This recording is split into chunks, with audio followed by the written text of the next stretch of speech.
It's not going to be speculators that are driving up the silver price in the end game. It's going to be physical buyers who are trying to get their hands on something real so that they can use it to exchange for goods and services, because otherwise they won't be able to, and the division of labor could break down.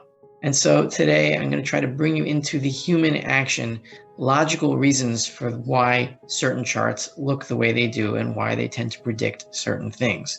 Not because a certain shape happens to be magical, but because it indicates a certain set of human emotions and decision-making.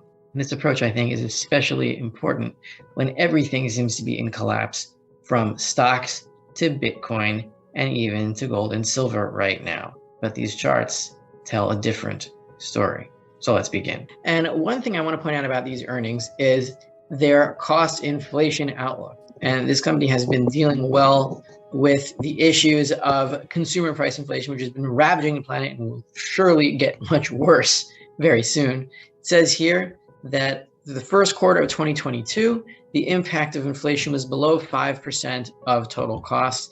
So Fortuna is managing cost inflation pretty well, considering that the CPI, the lying CPI, is above 8% and actual inflation rate is probably somewhere between 15 and 20%.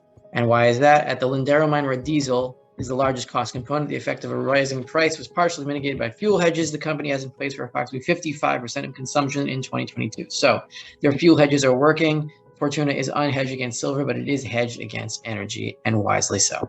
So a question I have been getting a lot on the Endgame Investor and other people who are contacting me on Twitter, etc., is where is the bottom? Now, I do not know the holdings of every human on the planet and their individual value scales and decision-making processes. However, I do see this trapezoid forming in the open interest graphs on the silver trading floor. These lines I drew, this trapezoid, shows a declining price concurrent with rising open interest. Now, we've gone through open interest before on the silver report. What it means is how many contracts are open. So we got to try to think logically about why open interest would be going up when price is going down. The reason open interest goes up is that buyers are opening more contracts and sellers are opening more contracts and not closing them out. And so the normal pattern is that when price rises, open interest rises with it, because speculators are being attracted to the market as price increases and more contracts are open. And then as open interest falls, contracts are closed out, the price falls. That's how it normally goes. So why would price fall but open interest rise anyway? It means that new buyers are coming into the market despite falling prices. The falling price is not scaring speculators out of the market as it was, for example, over here at this top where my arrow is circling. At this point, we had a top, price started to fall, and then buyers were scared out of the market, so they closed their positions and the shorts were able to cover at a profit. That is not happening anymore. More buyers are coming in and sellers are selling their contracts short, and open interest is rising again despite the price falling. There aren't many more weak hands in the futures market.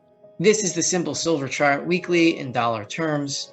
Now this line, this gray line across the screen here, is showing what looks to be a triple bottom.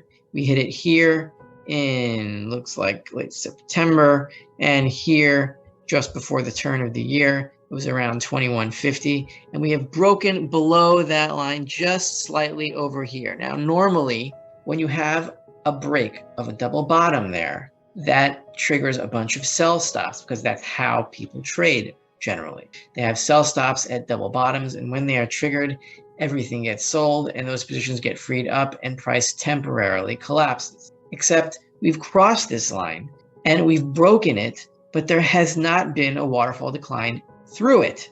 That is called a marginal break of a double bottom. And if we cross-reference it with volume down here, which is not particularly large, what that means is that there weren't many stops at this level. They've all been cleared out already, it looks like, unless the stops are below 2026 at the 200 WMA, which is possible. But you would expect that after a double bottom like this is breached, that you would have a lot of sell stops. If there aren't any more weak hands in this market, and I don't expect price to fall much further. And if it does, which is still possible, then that dip must be bought. This is silver in terms of the S&P 500. We've been lamenting silver's fall in dollar terms over the last few weeks, but in terms of stocks, it is not finding new lows. It's not even close. You have here, again, a marginal break of a double bottom for silver in terms of stocks.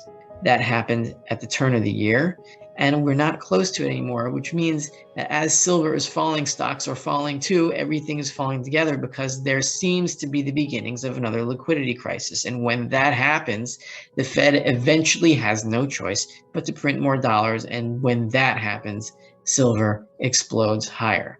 Before we continue, help us clicking that YouTube like button and subscribe now to our channel. This shows the algorithm that you valued this information, and it helps us spread that message. Sharing is caring. And now, let's continue. I have bad news for you. If you're not rich by now, you're screwed. And if you're in debt, you're even double screwed. How so, you might wonder? Well, the sad truth is that you're working your whole life to make someone else rich. The mega corporations, the banks, the politicians, everyone is getting richer. They get your money. And what is even worse, they get your time, they get your life. You are not even in a rat race. You're in a financial prison. But what could a solution for you look like? Honestly, I don't know, but I know what a solution for me would look like. It's very simple. I use whatever money I have and I multiply it with 1,000. This could make my life much easier and probably yours as well. If you have $1,000 available and multiply this with 1,000, I believe that this could solve some financial issue for the one or the other. Of course, if you're ugly, you would have to multiply it with much more than 1,000. My name is Markus Dahn, and this is what I decided to do. I decided to 1000x my money. This is not a joke. I know what you may be thinking. What is this guy talking about? How should this work? This is not possible. Well, I made a detailed video where I laid out my plan. And some clever folks might even want to look at this plan and copy it and do exactly what I do. This is just a little hint on the side. You have two options. You leave, you forget what you have seen. You do whatever you're doing and you hope that somehow you get some other results. Good luck with that. Or you click the link below the video. You enter your email address because I'm not showing this to everybody. You at least watch my video on how I plan to 1000x my money. The choice is yours. Make the right choice. Join me. See what a different future you could have. See at least how I intend, how I plan to do the 1000x. So click on the link below, enter your email address, and I see you on the other side. Your Markus Dahn.